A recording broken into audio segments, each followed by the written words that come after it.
Previously on Robert, chasing a damaged Honda Civic with Gorgon the Destroyer as driver, no functional passenger seat, Georgie McStevens and his wondrous drug to end all drugs, with 2 broken legs stuck in the trunk, being chased by the Pizza Papa's Mafia, the Big Chonga's drug cartel, some of which have helicopters, all of which have lethal weapons.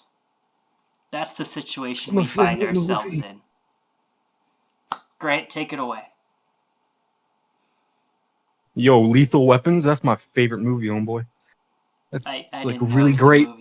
You've never heard of Lethal Weapon? Anyway, let's get back to the thing. It took us to the second line to get on a tangent, but we did it. Where are we at? We're on that second bullet point. Oh, Big Chong is... Yeah, paraphrase it. Oh, Big Chong is pursued with several taco-shaped bikes and armored cars and coke squirrels as they chase us. They fire drugged-out tacos, and the Pizza Papas use condiment cannons and saw blades painted to look like pizza. We fire back with our guns, taking out a few of the taco-shaped bikes. Gorgon violently drifts into a coke squirrel, dodging a calzone bomb dropped by an overhead helicopter. Those are some funny-looking deer. Those are deer, you idiot. Those are squirrels? Oh yeah, you must have forgotten. Yeah, those are coke squirrels. You got bitten by one, actually. Gorgon, you can stop going the speed limit. In fact, just take a left. Take us off-road into the desert. Gorgon needed no convincing. Immediately pivoted left, straight off the highway. The car shook incredibly violently. The shock absorbers had long since rusted away. Jesus, guys, I feel there's something weird. Oh, Jim, it's like I was. Oh, feels like I'm back at Coachella that one year, man. I thought we knocked him out. Why is he still? I mean, I guess they could, in fact, wake up, but whatever, I guess. Man. Doesn't matter to us. All right, Gorgon, hand me that prosthetic leg. As I grab the leg, I throw it out the back window. It manages to go right into the helicopter, kill the pilot. The downed helicopter flew to the ground into a taco truck with the strong odor of gasoline and salsa filling the desert sky. And the leg lands right back in my hand like a boomerang. The 2 armored taco trucks try to cut Gorgon's mom's car off, because, he's poor, but run into each other, and Gorgon safely drives around. So then I took a gun and shot at them, but, much like the stormtroopers in the Star Wars franchise, I missed horribly. Okay, a stormtrooper can even kill himself with his own gun. But yeah, a bullet from one of them struck one of the Civic's side mirrors, and Gorgon was in distraught and terrified to tell his mother, that part of the side mirrors was off. He apparently did not understand what was really happening. He was just kind of not living in the moment. He was like, yeah. Little delusional. He did hit a rock. And the Civic did, it did fly in the air for about a second. But there was a deep thud from the back seat, and Georgie apparently hit the top of the trunk and knocked himself out. I did think it was pretty cool, though. He finally shut up. He did. It was quite the experience. Sounded like a human body hitting the top of a car trunk, I guess. That's true. That's true. I remember you being quite enthralled with the experience. Bro, I was living out my fantasies here, man. 40 miles left. It was awesome. I might have something to speed us up. Well, then freaking use it. Okay, if we might die, and this isn't how I wanted to go out, not with Gorgon driving. Okay, if I'm gonna die, I want to go on my own terms and in a pink or purple truck. Okay, I want to go out in style, man. Not with a mentally unstable. Yeah, I don't know, man. I completely agree. So, you know that people call amphetamines speed? But when I was first getting started in this business, I didn't really get that part. So I tried reverse engineering something based on the description. Speeds up both people and vehicles. Gorgon, reach in that bag there. But I'm driving. That's a pretty severe distraction. Has a severe distraction ever stopped you before? Alright, that's fair. As Gorgon reached in the bag, the car makes a jagged swerve left and T-boned two taco cycles that were right there. I hit my head on the car door. The next part's a bit fuzzy. What a loser. I thought you couldn't get any stupider, but no, there you go. Okay, thank you. Now's the hard part. I'm gonna crawl out that window and over to the hood. Grant, if you could give me some cover, that'd be appreciated. I'll try my best, but I haven't shot a gun in a while, and every time I have, I've always missed. So if I shoot you by accident, I'm not sorry. That's reassuring. Gorgon, try and drive steady. What was that? As Gorgon turned to look back at me, the car swerved. This time Foolboy hits his head.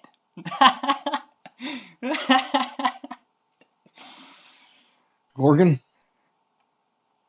I don't want you near my children. I don't want you to I don't want you to be within 500,000 miles of me. I want you to go live where you belong, like, I don't know, Antarctica or something. Dang. Also children? Alright, never mind. Here goes nothing. When I have them, maybe in the future. Oh, I'm sure you will. Alright, cover me. You know, I did do a cool trick though. You know, you want to see this? I can load my bolt action rifle. Okay, come on, watch. Foolboy opens I missed that first. Takes Dang aim at a it! pilot Right. and fires. The pilot is killed and causes the helicopter to crash into another helicopter, which falls to the ground, then crashes into more trucks, causing a massive wreck that will block any more people chasing us. Also worth noting, Foolboy gets the kill of the game and a 25 kill streak, giving him the nuke. And there we go. Hang on tight. As Peytono slides back into his seat, the Civic doubles in speed and shakiness. The pressure of the taco convoy had been, erased thanks to Foolboy, thanks to my incredible trick shot. The helicopters did remain in close pursuit, though. Yeah, but, after I shot that, I fell back into my non-existent passenger seat. And after a minute of us dodging helicopter fire, hearing the distant roars of coke squirrels and gazing at the pillar of black smoke behind us. 10 miles left until the RV activation. Oh, hold on. I'm getting a call. Hey, Grandma. What am I doing? I'm running from some drug lords, they're called. Yeah, they're shooting at us. A few helicopters. Big explosion, actually. And, I should probably tell you, as much as it pains me, I think your side mirror is chipped. Bro, I don't think she really cares too much about the side mirror, at all. I told her I'd keep the car safe. I can't see. Steady the rule for me, Foolboy. Wait, what? Okay, I will. Almost. Just about. There. The RV's been signaled. With Gorgon having a complete mental breakdown, and Foolboy trying his best to steady the wheel, while there was crying and loud screeching, I decided I'd had enough of the Civic, and I jumped out the window. Well, he was going to rather quick exit, he made a rather when he jumped out, the bloody window. Now he's flying around out. I did push Gorgon out of the car, and I did take control, and then I turned around and picked up the dude. He was sounding like a bird, as like a choking baby bird, as he was about to die. But then I did hand him a bag full of drugs and told him to take only one of those. Only one. Alright, if it helps. And so Gorgon was introduced to the world of drugs, rather tragically, as we were Pretty getting cool world, if you ask me. chased by helicopters. Meanwhile, Yeah, I overtook a cockpit, drove one helicopter into another, bailed out, flew away, feeling pretty cool. Then I got hit by a stream of molten mustard, which was less cool. The taco trucks had arrived at the scene of the battle. After their detour. Yeah, even though I was driving, I grabbed the prosthetic leg and I chucked it at one of the taco vans. But then at that moment, I do believe a radiated drug taco struck the car and it flipped it over. As Gorgon sat inconsolable, he grabbed a second handful of happy drug from the bag. Yeah, but then me and my merry men climbed out of the car and we started to fight the vans coming after us. Including Georgie did get out of the car, but he fell out. He actually didn't get out. He fell out of the trunk, dazed. At this moment, Gorgon had begun to eat the rest of the drugs in the bag, similar to the way Lizzo acts after walking up a stair.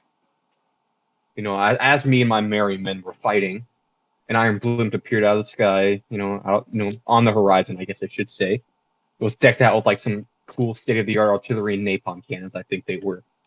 But interestingly enough, on its side was an advertisement for the pizza chain, Pizza Papa's Pizzeria. Pizza Papa, he stood at the helm of the airship, looking through a spyglass at the damaged Civic. After, upon seeing McStevens, he ordered his $8.50 an hour employees to capture McStevens alive at any cost. Yeah. It unlike most other blimps, when I turned around and saw it, it was not wishing me a good year. It was an intimidating sight. Yeah, Georgie, though, he did gain some strength and tried his best to stand up and see what was happening. I, with my wings and automatic weaponry, Grant, with his heroin-fueled laser eyes, and his miniature merry men, fought tirelessly against the waves of Italian and Mexican foot soldiers in our path. On the horizon opposite the blimp, a gargantuan semi-truck, decorated with skulls and its payload replaced with a doughy, taco-shaped battle station, with a massive cannon jutting out from the taco crease. Its massive cannon fires and misses, but causing such a massive explosion, makes everyone's ears ring painfully, and makes a huge crater in the desert. Foolboy at that moment ordered his merry men to fire at the truck and then blimp.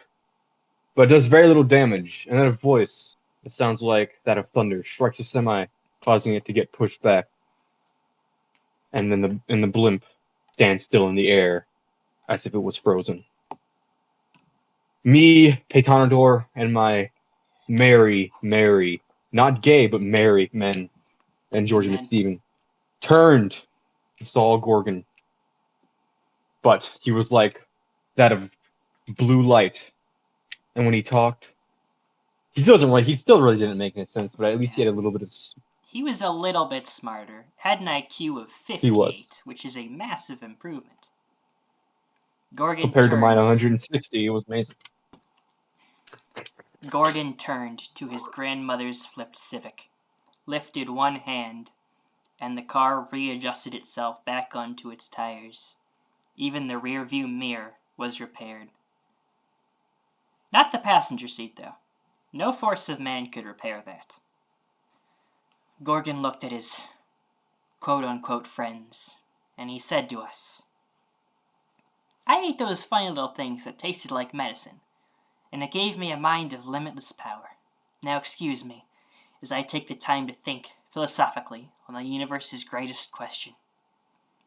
What truly is the greatest DJ Khaled album? A handful of big chungas charged at the newest threat.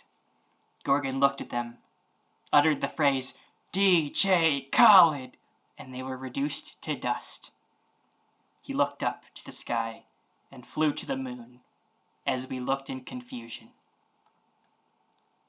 It took us 3 months to stockpile those experimental drugs. Never leaving them without supervision again. Okay, bro. Okay, look, it's interesting that he ate them in about 3 minutes and 45 seconds, I think we can add that onto the, the title of world records of, fastest amount of drugs consumed in a matter of minutes. Well, sure. How is he not dead? I really can't answer that question. All I gotta say, bro, is because he's Gorgon, I guess. The drugs taketh, and the drugs giveth. Meanwhile, what in the spaghetti was that? What are the drugs? Cause these kitchen rats be hiding. Man. How do those mother? And now back to our heroes. Yo, Peyton, where's the RV? You said it would be here like 20 minutes ago. Any second now. Plus 1 less asset to worry about, I suppose. At that moment, the RV charged onto the battlefield, hitting Georgie. Perfect. Get inside.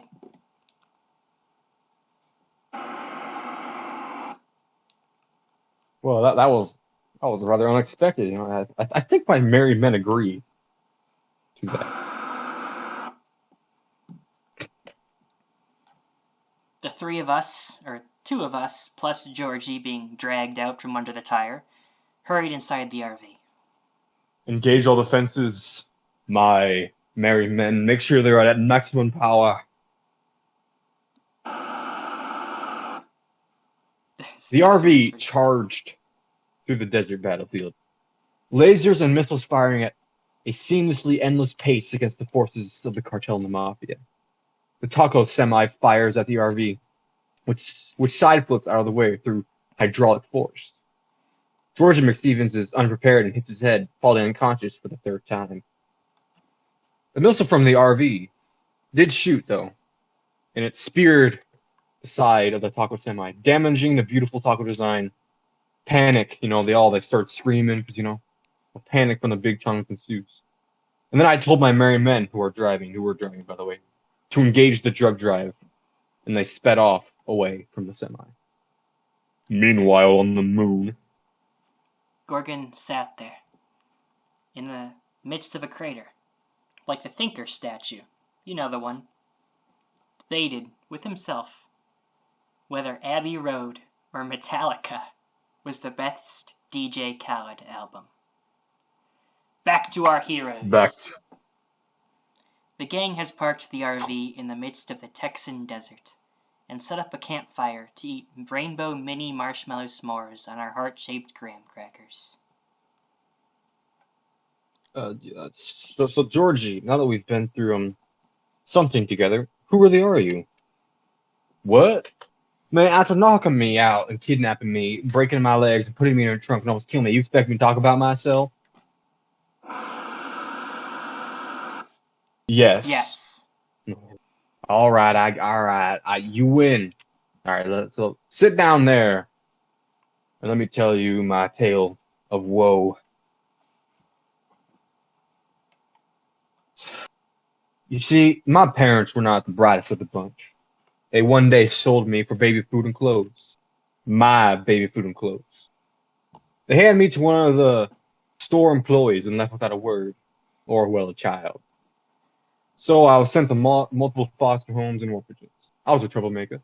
So, no one wanted to adopt. And one day the place stopped taking me, and I was homeless. I made my way by selling drugs and helping out the gangs in the city I was in. But as I got older, I began to notice things about myself. I wasn't always me. I would change. I went to a doctor about it, and he told me I had MPD that developed because of my childhood. Anyways. Okay, would you guys just freaking sit down and listen to my story? Alright. Okay, so when I reached the age of 20, I went to a pet store and I bought this fish. And unlike most of the fish, this one was rather, let's just say, even though there had a filter in his tank, he had none for his mouth. Hey, I think I know that. I think I know this guy. I said shut up. Anyway, one day this crazy scientist comes to me and asks if I would help him sell his new drug he came up with. Once he finished making it, he must have heard about my past with the drug trade, so I accepted. But one day an accident occurred, killing him and leaving only me with this drug and the knowledge of how to make it. I still have no idea how the others find out about this thing's existence. Now, back to our villains doing villain things. Timmy, my boy. A pleasure to meet you at last. One sec, Pops. I gotta hit the bathroom.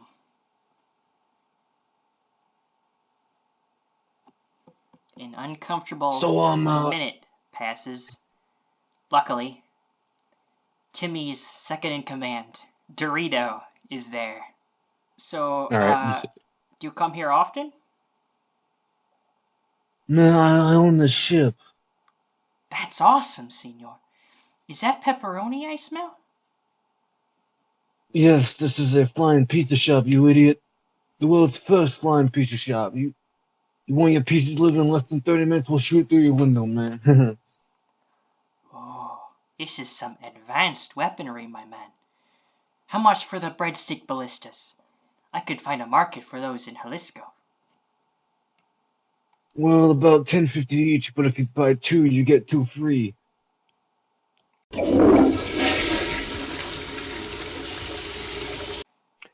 Sorry about that. By the way, you need a restock on paper towels. What? Okay, no problem, man. It's understandable, After a long day of fighting those kitchen rats, I blame no one for needing a break in the back. Also, quick question, how are we all already? Yo, boss, they're selling the breadstick ballistas for $38.50 for 4. Oh, I'm gonna look into that when we're done talking. About that, why did you ask to meet? I thought we were enemies. Well, since, we are going after the same thing, the same people, I thought we could become allies in war. Well, that depends. How about this? I'll tell you why I want that drug, and you tell me why you want it.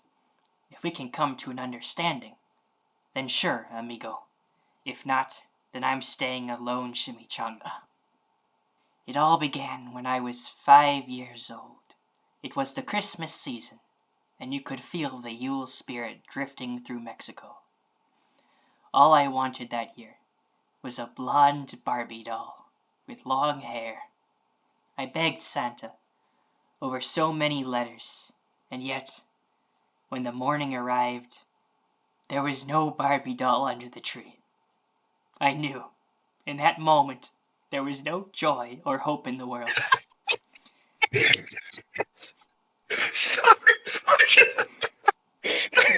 Yeah.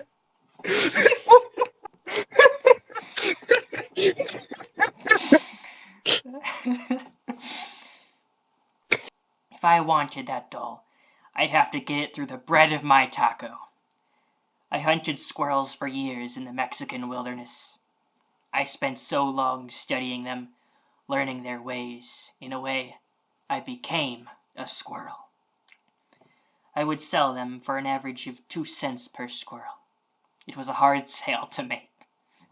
Then, the day came where I could finally buy that precious doll.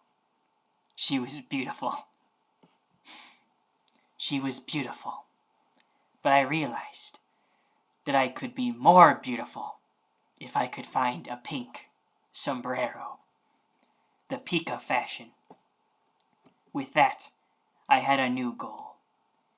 It was in that struggle that I first tried Tylenol at the age of 27, and my addiction began. Soon, Tylenol gave way to heroin and advanced hallucinogenics. I got involved with some serious people. One day, I was in the children's aisle at the toy store, and I was approached by a vile gangster named Dorito. He was a bad dude, and he ran a bunch of bad boys. He threw hands with me, but I won, right there in the doll section. As a victory prize, I forced him to buy me another doll for my collection. It was the start of a lifelong friendship. Together, we formed the Big Chungas, with me at the lead. I will continue my quest for the legendary pink sombrero. And when I have become the prettiest man in Mexico, I will march to the North Pole and give that pepper stain of a man, that Santa Claus, a piece of my mind. Truly a tragic story. I moved to tears, but it was truly a gay and joyful ending. Thank you, Papa. But that's enough about my side. What's your angle? I think you find my story just equally tragic as yours. You see, I was born at a young age. I'm the youngest out of 20 brothers and dishwashers. As you can obviously tell, my family was the breeding kind. Unfortunately, my mother was not one of the spoiled children, so I left at 7 months. 7 months in the womb, I had to find my way. Then I left Italy and came to America to start a new life. And finally brought the Papas to America. At 5, I saw something that would forever change my life. It was a Pizza Hut commercial. I realized what I must do. I need to beat these people and become the boss of pizza. The top dog, the big cheese, the head honcho, the CEO, the king. I need to become the greatest. So at 13, I went to the town hall and changed my name to Pizza Papa. After Peter Papa, the most Italian of names behind me. When at 18, I began my business after many years of experimentation. I made a pizza so good it could have made Mussolini change his ways to make a government not to fascism, but to a pizza empire. So I began to make it for my customers and soon I became a massive hit. So I bought more stores and made more pizza. I became the first chef to out-pizza the great Hut itself. When they realized this, they sent 8 of the most elite pizza assassins to eliminate me in my business. As a former champion boxer, I took off my shirt and took all 8 of them on right there, one at a time. The Italians didn't call me the great Georgino for nothing. After that failed assassination attempt, Pizza Hut backed down for a bit out of humiliation. My pizzeria continued to thrive and grow across the Bronx, the Northeast, eventually the entire nation. Then came the early 90s, when Pizza Hut and Papa John's signed a joint alliance agreement against my humble establishment, and the great pizza wars began. Over the next several months, the hierarchy of pizza economy shifted like a tide. Many lives were lost, but in the end I was victorious. Papa John was exiled to the remote island of Elba, and Pizza Hut was forced to secede the Northeast Pizza Belt to the Pizza Papa Corporation. It was my golden age. But unfortunately, in recent times, the pizza recession has been hard. The employees at the lowest level of my establishment have taken a huge hit to their income. I do adapt to the times. And so I got in on my cousin's business, producing and selling cheap drugs, dodging lawsuits. But I've taken quite a liking to this new business, and I'm richer than I've ever been before. I believe that the garlic bread drug could be the answer to all my problems. It could make me even richer. Senor, you're just like me. I know it's just as we could be the same person. You and me, man. We could have been brothers. Brothers to the end. Let's find that garlic drug. Come on, give me a huge hug, my taco brother. The two embraced, weeping at their newfound friendship. The bond has become unbreakable.